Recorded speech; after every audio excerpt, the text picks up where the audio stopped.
उनसे कत्ल करवाया गया है और उसमें पुलिस की पूरी भागीदारी है, सरकार की पूरी भागीदारी है। इन लोगों के खिलाफ कार्रवाई की जानी चाहिए।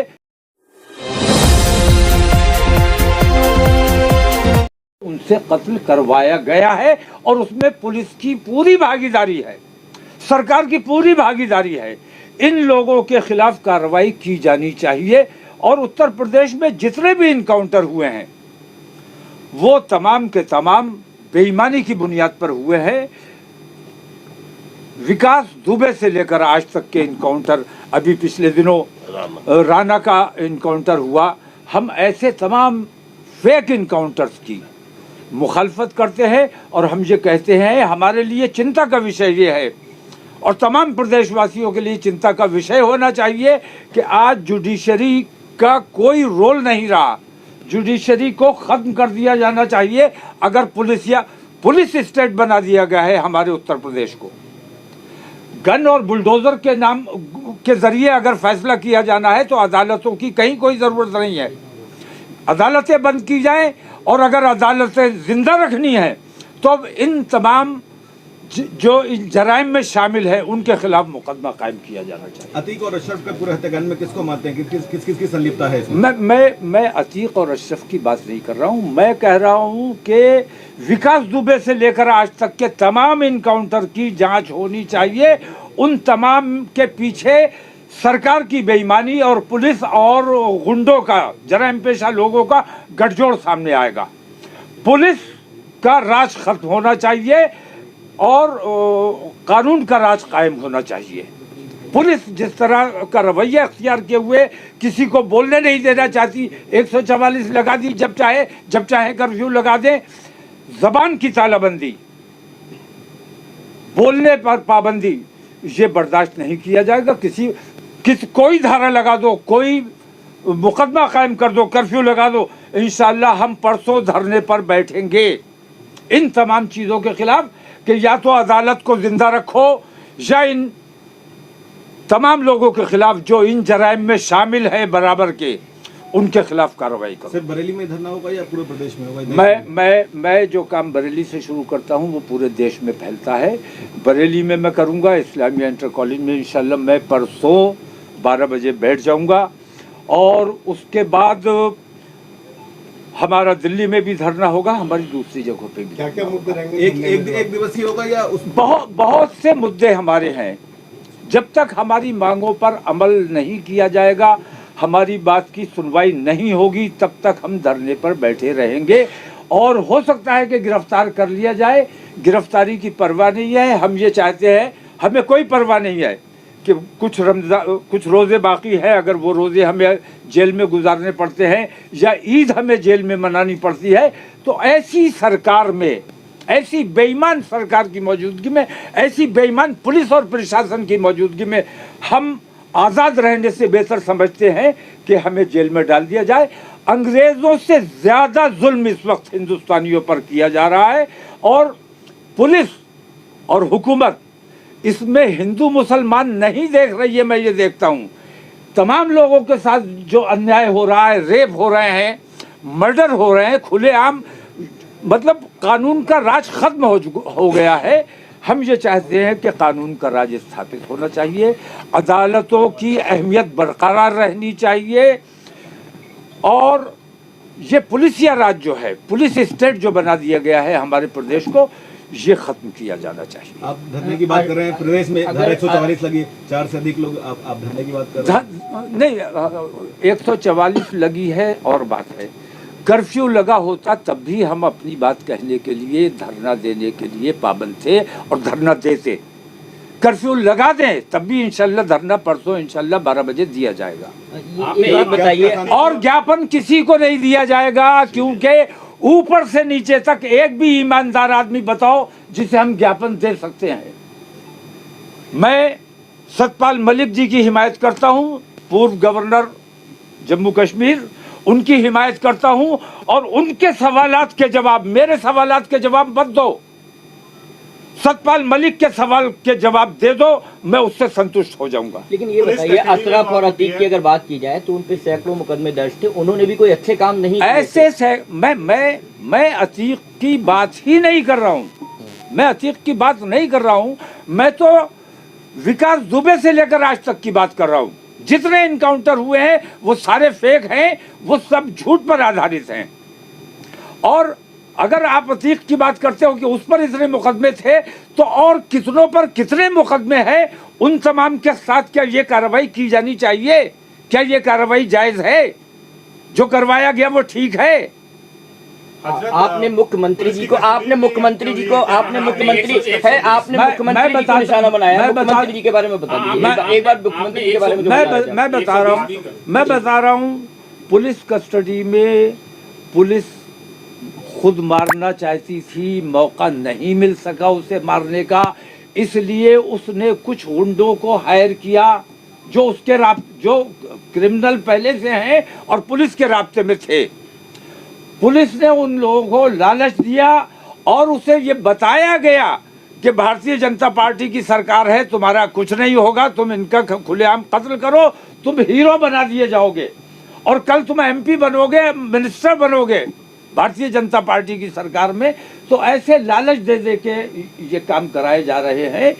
इन तमाम चीज़ों पर धार्मिक विशेष के नारे लगे घटना के समय, तो क्या मानते हैं कि हिंदू आतंकवाद से? नहीं, मैं हिंदू आतंकवाद से इसे जोड़कर नहीं दे रहा, इसे हिंदू आतंकवाद की तरफ जोड़ने की कोशिश की गई है। असल में ये हिंदू आतंकवाद नहीं था, असल में ये हत्या उनकी नहीं थी, क्योंकि उनकी तो जिंदगी, हत्या होकर तो एक तरह से उनको निजात मिल गई। जिंदा रहते उनकी हर वक्त छीछा लेदर होती रहती, यहाँ तारीख हो रही, वहाँ तारीख हो रही, गुजरात जा रहे हैं, इलाहाबाद आ रहे हैं, ये तमाम तमाशे होते रहते और ये इससे पूरी कौम को जलील करते रहते। ये तो एक तरह से मैं ये समझता हूँ कि उनकी निजात हो गई, वरना ऐसी जितनी हत्याएं हुई हैं, मैं एक को भी ये नहीं मानता कि उन्हें इंसाफ मिला है। वो तमाम हत्याएं हैं और हर हत्या अपना इंसाफ मांग रही है, उसे इंसाफ मिलना चाहिए, या तो अदालत इंसाफ करे।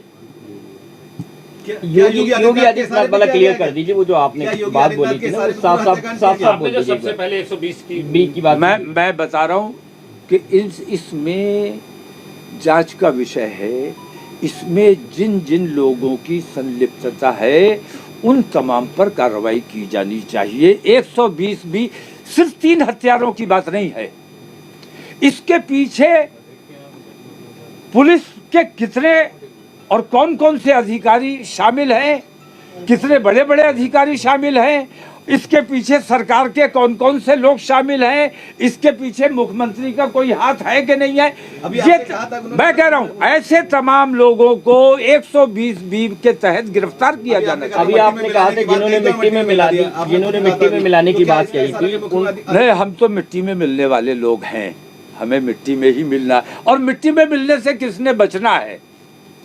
लेकिन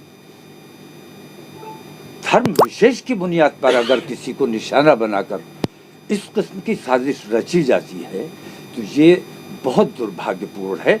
और उन्होंने सदन के पटल पर ये बात कही है, खुलेआम ये बात कही है कि मिट्टी में मिला दिया जाएगा। तो सिर्फ यही मिट्टी में क्यों मिलाए गए? ऐसे कितने माफिया हैं वो तमाम मिट्टी में मिला। मैं नहीं कहता, मैं बिल्कुल तैयार नहीं हूं कि इस किस्म की कार्रवाई और लोगों के साथ हो, लेकिन मुख्यमंत्री जवाब दे और मुख्यमंत्री को इस्तीफा दे देना चाहिए, क्योंकि वो पूरी तरह से फेल हो चुके हैं। पुलिस उनके कंट्रोल में नहीं है, प्रशासन उनके कंट्रोल में नहीं है। अगर कंट्रोल में है तो परसों मेरा धरना रोक कर दिखाओ। क्या अपना धरना शांतिपूर्ण तरीके से होगा? मेरा धरना हमेशा शांतिपूर्ण तरीके से होता है। जिस तरह उन 3 मर्डरर ने इस तरह अपने आप को सरेंडर किया है, पुलिस ने एक भी गोली नहीं चलाई, जबकि उसको चलाना चाहिए था। तो उस तमाम विषय पर हमें बात नहीं, वो पूरी दुनिया ने देख लिया। हम इस अंदाज में जाएंगे, चाहे अपने ऐसे किराए के गुंडों से हमें मरवा दो, चाहे पुलिस के जरिए हम पर लाठी चार्ज करवा दो, आंसू गैस छोड़वा दो, वाटर कैनन का इस्तेमाल कर लो, जो चाहो कर लो, धरना होगा और होकर रहेगा। और हमारी इन बातों का संज्ञान केंद्र सरकार को भी लेना चाहिए। इस हमारी इन मांगों का संज्ञान माननीय सुप्रीम कोर्ट को भी लेना चाहिए। और हमारी इन मांगों का संज्ञान अगर माननीय आदित्यनाथ में जरा सी भी मानवता नाम की कोई चीज बची है तो उन्हें इस वाक़े की या ऐसे तमाम वाक़यात की जिम्मेदारी लेते हुए अपने पद से त्यागपत्र दे देना चाहिए। क्या संविधान खतरे में, जिस तरीके से ये घटना हो रही है, कोर्ट में भी, सुप्रीम कोर्ट ने भी इस पे संज्ञान मतलब ले चुकी थी पहले ही, वहां से रिट इन्होंने डाली थी याचिका, जिसमें कहा गया था कि मैं ये कहता हूँ कि भाई कहीं कुछ हो जाए, मुझे कोई तकलीफ हो जाए, मैं कहाँ जाऊँगा? मुझे पुलिस के पास जाना है। कहीं झगड़ा फसाद हो जाए, पुलिस का काम है कि दोनों के खिलाफ कार्रवाई करो, जज के सामने पेश करो। बुलडोजर के जरिए और बंदूक के जरिए फैसला अगर होगा तो अदालतों की क्या जरूरत है? अब मैं किसके पास जाऊं, जबकि मैं ये देख रहा हूं कि पुलिस ही बेईमानी करने पर उतारू है, बेईमानी कर रही है।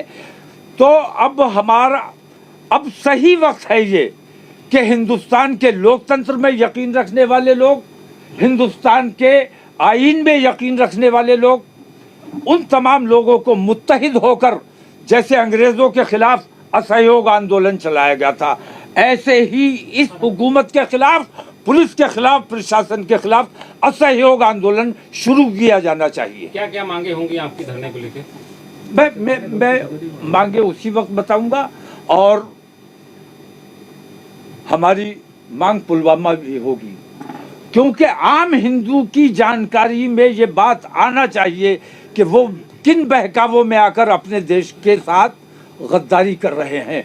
मैं समझता हूं कि उनको बहकाकर उनका गलत इस्तेमाल किया जा रहा है और देश को नुकसान पहुंचाने का आम आदमी काम कर रहा है, सिर्फ हिंदू मुस्लिम की बुनियाद पर। मैं पूछता हूं, हाथ जोड़कर पूछता हूं, आम हिंदू से पूछता हूं, मेरी खता क्या है?